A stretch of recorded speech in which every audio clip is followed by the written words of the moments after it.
Rise and shine, family. So today's topic is going to be about submission. That word that's so taboo nowadays because people have put a negative thought towards it. It's like as soon as you hear the word submit, you automatically think that you're going to be told what to do. It's like you don't have a mind of your own.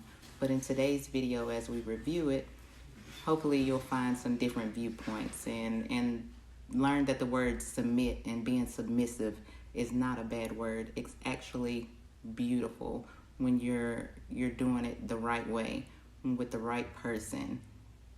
Let's take a look. Peace, family.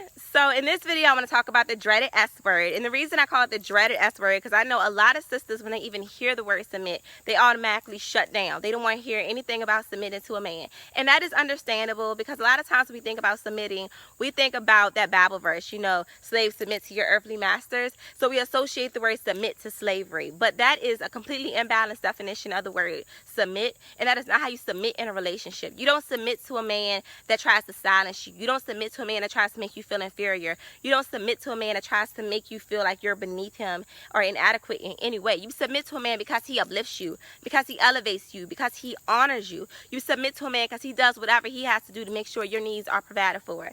You submit to a man because he is literally willing to put himself in harm's way and lay his life on the line if need be as your protector. And when you submit to him, that still doesn't make you his slave. What you're doing is basically pouring into him or providing him with things that he needs in order to make sure you have what you need. For example, let's say you want an empire and you tell your man, King, I want an empire. And he starts strategizing and putting together a game plan to execute to make sure you get that. But you're going to have to cooperate. He's not going to do it all on his own. And so he's going to tell you what your role is and what is required from you to make this a possibility. And a lot of times brothers don't even require a lot. He might just say, look, we're going to do this. It's a possibility. But what I need from you is I need from you to be devoted to me. I need for you to support me. I need you to respect me. I need you to appreciate me. I need love and affection from you. I need nurturing from you. I need my sexual needs met from you. And because I'm out here doing, working, draining myself. I'm killing myself out here to make sure you have what you need. I'm dealing with all these stressors in life as a black man in general. And my question is, why is that so hard? Why is that so hard for us to do? Why is it so hard for us to know our role? It's like when we're working in our natural feminine state, everything runs so smooth. Everything is in order. It's like as soon as we try to play the other person's role, because you should know your roles. There's roles in this thing. And it's like as soon as you try to do everything, that's when the chaos happens. That's when things become unbalanced. It's like, let that man be the man. Let that man lead. Let that man provide. And you be feminine. You have his back. Make sure he has the energy to do whatever he needs to do in order to be the best man he can be for your tribe, for your family. He's out there trying to make sure you got everything you need. So why are we giving him a hard time?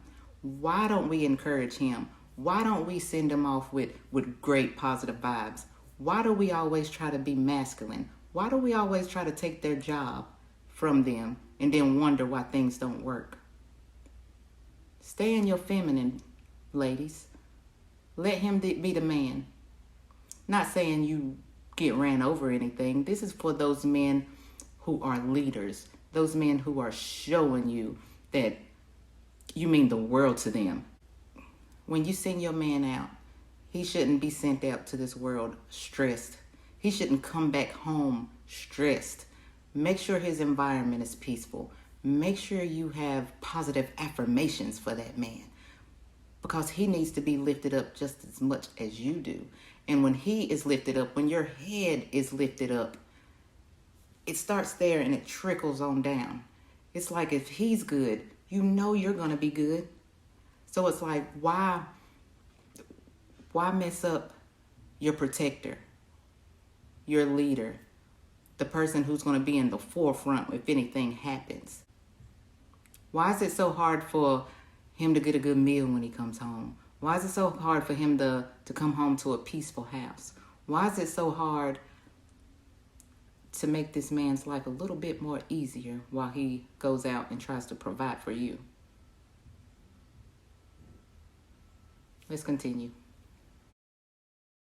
I don't want to argue with you. I don't want you stressing me out. I should clothes on the floor.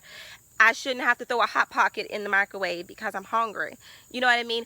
That you doing these things for him is not you being his slave. If he's not asking you to do anything that is going to jeopardize your safety, your dignity, or your integrity, you should be more than willing to do these things, because what you're really doing is providing him what he needs so that he can give you what you need. You are recharging him. You are pouring back into him all the things that are being drained from him while he is out here in this world.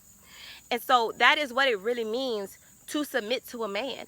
And no woman in the world should be in resistance to that, because that is not going to hurt you in any way, shape, or form.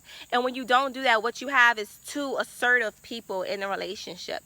And assertiveness is to masculine, what submissiveness is to feminine. And when you have two assertive people in a relationship, you're just going to keep bumping heads. You have two stubborn people, you know, and neither one of them are having their needs met. And that type of relationship never lasts, you know. And also at the same time, you don't want two submissive people in a relationship. There are ways that a man can submit to a woman, but that's an entirely different video. But you don't want a man to be overly submissive, because if you're both submissive, you know, nothing will really get done if nobody is putting their foot down. You know, for example, this is an example everybody can relate to. Let's say you're out on a date with your boo or whatever, and he's like, Queen, where do you want to go? What you want to do tonight? And you're just like, oh, whatever you want to do, King, it's up to you. And he's like, no, it's whatever you want to do. We can do whatever you want to do. And y'all both keep saying whatever you want to do. You're submitting to the needs of the other person. And meantime, y'all just wasting time sitting there looking foolish in the face because nothing is being done. You know what I mean? So you need that balance. You need somebody to be assertive. Somebody needs to be submissive. And because it is the man that is the protector and the provider, it is the man that should be more assertive and the woman that should be more submissive. And neither position is more powerful or more relevant than the other one, because we charge men. We put the batteries in their backs. Like I said, we pour back into them what is being drained from them. We are the inspiration for their actions. And so that is what it means to be submissive to your man. It's absolutely nothing wrong with being submissive to your man. With that being said, family, submission to the right person is not a bad thing. It's actually very beautiful. It's balance. He's protecting you, so you pour back into him so that he can continue doing it over and over again. He's providing for you. He's going out and making sure you have everything you need. So why not pour back into him? Why not be his peace? Again, submission is not a bad word. It can actually be very beautiful. Peace, family.